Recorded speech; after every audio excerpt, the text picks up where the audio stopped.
Proxil urug' dorilagich. Ushbu vosita fungitsid sifatida asosan g'alla ekini urug'ligiga ishlov berish yoki o'suv davrida zang kasalligiga qarshi samarali qo'llaniladi.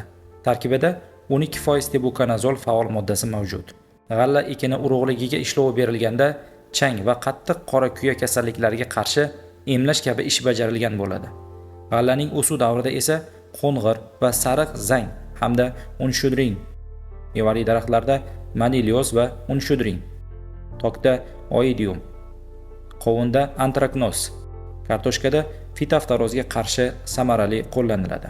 Ekinlarga yomg'irdan 2-3 soat oldin ishlov berilganda ham o'z ta'sir kuchini saqlab qoladi hamda 2-3 hafta mobaynida faollik ko'rsatadi.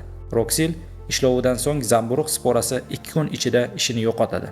Fungitsidning samaradorligini yanada oshirish uchun maxsus sirt faol modda Ecoslivet Claysini qo'shishni tavsiya etamiz.